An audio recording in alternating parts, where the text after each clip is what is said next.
శ్రీగురుభ్యో నమః. శ్రీమాత్రే నమః. అందరికీ నమస్కారము. గుడి నుండి తిరిగి ఇంటికి వచ్చేటప్పుడు అస్సలు చేయకూడని పొరపాట్లు ఏమిటో ఈ వీడియోలో తెలుసుకుందాం. ఈ వీడియోకి ఒక లైక్ వేసి మీ ఫ్రెండ్స్కి షేర్ చేయండి. అలాగే జై శ్రీకృష్ణ అని ఒక చిన్న కామెంట్ చేయండి. అలాగే దయచేసి వీడియోని స్కిప్ చేయకుండా పూర్తిగా చూడండి. సాధారణంగా మన ఇంట్లో పెద్దవారు వారానికి ఒకసారి అయినా గుడికి వెళ్లాలని చెబుతారు. గుడికి వెళ్లడం వల్ల మనకు దేవుడి ఆశీర్వాదం లభించటంతో పాటు మనసు కూడా చాలా ప్రశాంతంగా ఉంటుంది. అయితే గుడికి వెళ్లేటప్పుడు ఎంత భక్తితో వెళ్తామో అంతే నియమనిష్టలతో గుడి నుండి ఇంటికి వచ్చేటప్పుడు కొన్ని నియమాలు ఖచ్చితంగా పాటించాలి. కానీ కొంతమంది భక్తులు మాత్రం గుడి నుండి తిరిగి ఇంటికి వచ్చేటప్పుడు తమకు తెలియకుండానే కొన్ని పొరపాట్లు చేస్తారు. ఇలా చేయడం వల్ల మీరు గుడికి వెళ్లిన పుణ్యం దక్కకపోవడమే కాక మీ ఇంటికి చెడు ప్రభావాలు కలిగే అవకాశాలు ఉన్నాయి.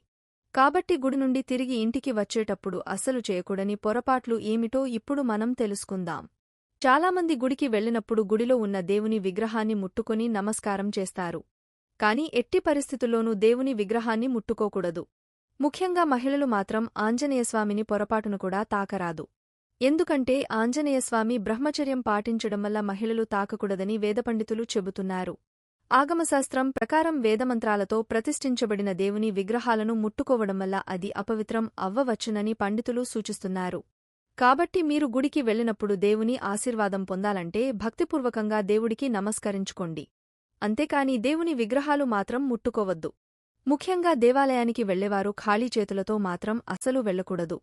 దేవునికి ఏదో ఒకటి తీసుకుని వెళ్లాలి. గుడికి వెళ్లేటప్పుడు కొబ్బరికాయలు పువ్వులను తీసుకువెళ్తే చాలా మంచిది.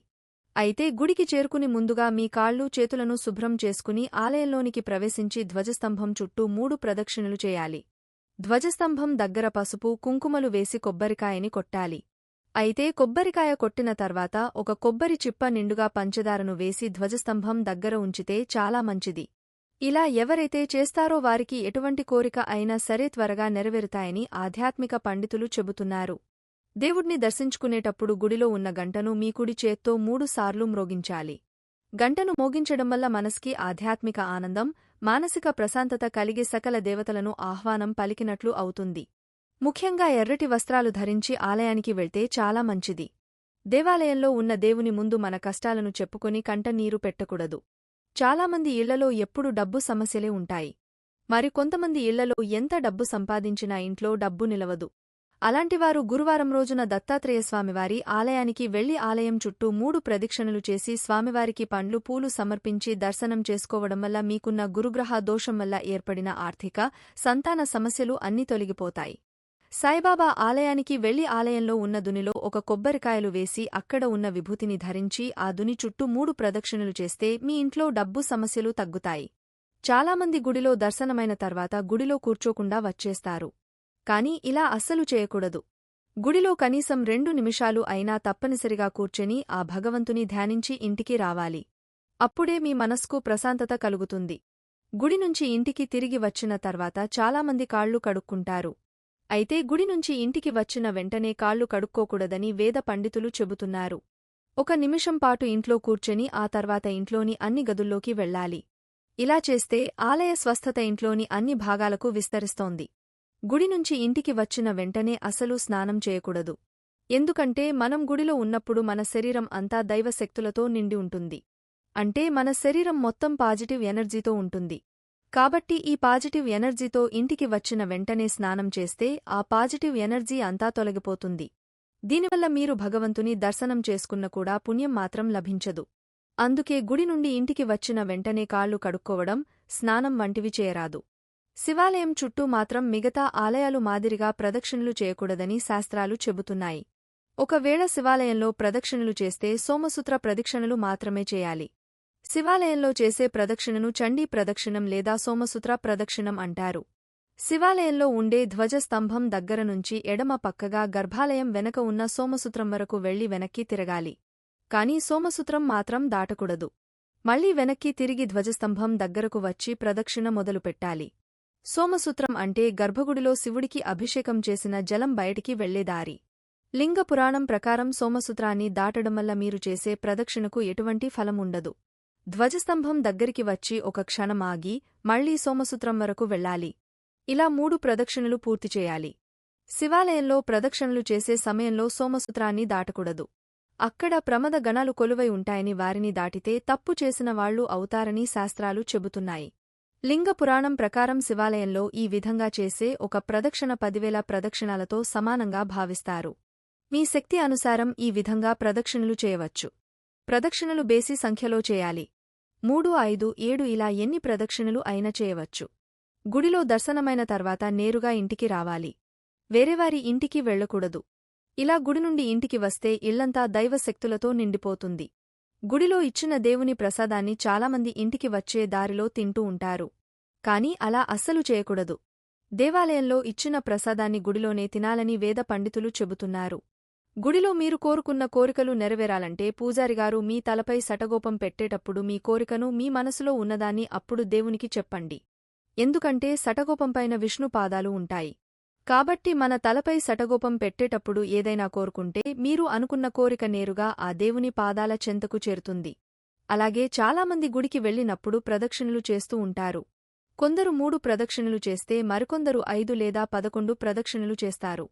ఇలా ఎవరికి ఇష్టం వచ్చినట్టు వారు ప్రదక్షిణలు చేస్తారు. అయితే మీరు వెళ్లిన దేవుని గుడిని బట్టి ఈ ప్రదక్షిణలు చేయవలసి ఉంటుంది. ఏ గుడిలో ఎన్ని ప్రదక్షిణలు చేస్తే మీరు కోరుకున్న కోరికలు నెరవేరుతాయో ఇప్పుడు తెలుసుకుందాం. ఆంజనేయస్వామికి ఇష్టమైన సంఖ్య 5. కాబట్టి ఆంజనేయస్వామి దేవాలయంలో కనీసం 5 ప్రదక్షిణలు అయినా చేయాలి. హనుమంతుని ఆలయంలో 5 ప్రదక్షిణలు చేస్తే దీర్ఘకాలిక అనారోగ్య సమస్యలు తొలగిపోతాయి. మీరు ఏదైనా తీరని సమస్యతో బాధపడుతుంటే 11 తమలపాకులపైన శ్రీరామ అని రాసి ఆంజనేయస్వామి ఆలయంలో సమర్పించండి. ఇలా చేయడం ద్వారా మీకు ఉన్న సమస్యలన్నీ అతి త్వరలోనే తీరిపోతాయి. వెంకటేశ్వర స్వామి ఆలయానికి వెళ్లినప్పుడు తప్పనిసరిగా 5 ప్రదక్షిణలు చేయాలి. వెంకటేశ్వర స్వామి ఆలయానికి వెళ్లినప్పుడు మీరు తప్పనిసరిగా తులసి మాలను, పండును తీసుకెళ్లండి.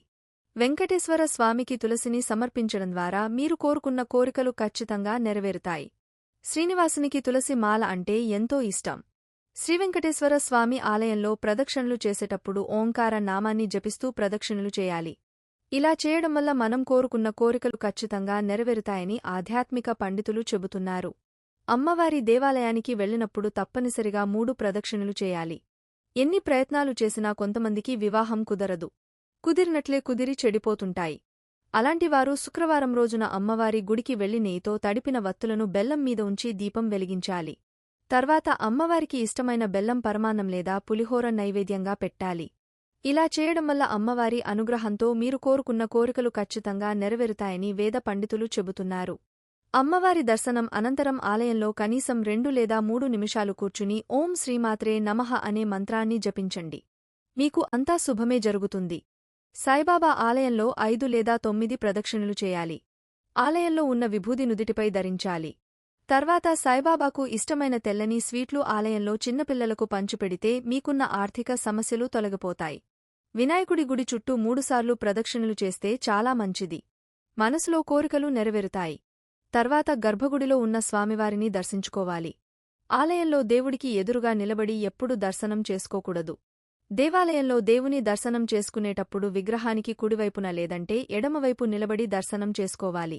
గణేశుడికి ఇష్టమైన కుడుములు, ఉండ్రాళ్లు నైవేద్యముగా పెట్టండి. దేవుణ్ణి దర్శించుకునే సమయంలో మనసులోకి ఏ ఇతర ఆలోచనలు రాకూడదు. భగవంతుడి మీద మనసు లగ్నం చేయాలి. ఇలా చేయడం వల్ల మీరు చేపట్టిన పనుల్లో ఎటువంటి ఆటంకాలు లేకుండా దిగ్విజయంగా పూర్తవుతాయి. అలాగే మీరు కోరుకున్న కోరికలు ఆ స్వామి తప్పక నెరవేరుస్తాడు. ప్రతి ఒక్కరూ గుడికి వెళ్లి పూజ చేయించుకొని తిరిగి వెళ్లేటప్పుడు కాసేపైన ఆలయ ప్రాంగణంలో కూర్చుని వెళ్లాలని చెబుతారు. ఆ సమయంలో దైవ స్వరూపాన్ని దర్శించుకోవాలి. ఎటువంటి బాధలు లేకుండా ఉండాలని, ఎవరి మీద ఆధారపడకుండా తమ శక్తి మీదే బ్రతికే అవకాశం కల్పించాలని, అలాగే మీకు ఉన్న కోరికను మనసులో కోరుకుంటూ కాసేపు ఆలయంలో కూర్చోవాలి. గుడిలో పాజిటివ్ ఎనర్జీ ఉంటుంది. మీరు కొద్దిసేపు గుడిలో కూర్చోవడం వల్ల ఆ శక్తి మీ శరీరం మీదకు వస్తుందని, మనసు ప్రశాంతంగా ఉండేలా చేస్తుందని ఆధ్యాత్మిక పండితులు చెబుతున్నారు. అలాగే గుడి నుండి తిరిగి ఇంటికి వచ్చేటప్పుడు వేరే వాళ్ల ఇంటికి వెళ్లకూడదు. మధ్యలో ఏ పనికోసం ఆగకూడదు. నేరుగా ఇంటికి వెళ్లాలని పండితులు చెబుతున్నారు. తద్వారా గుడిలో పాజిటివ్ ఎనర్జీ మీ ఇంట్లోకి ప్రవేశిస్తుందని చెబుతున్నారు. ఈ వీడియో గనుక మీకు నచ్చినట్లయితే ప్లీజ్ లైక్ చేసి మీ ఫ్రెండ్స్కి షేర్ చేయండి. అలాగే మా కొత్త వీడియోస్ మీకు వెంటనే చేరాలంటే మా ఛానల్ని సబ్స్క్రైబ్ చేసుకొని పక్కనే ఉన్నటువంటి బెల్ ఐకాన్ని ప్రెస్ చేయండి.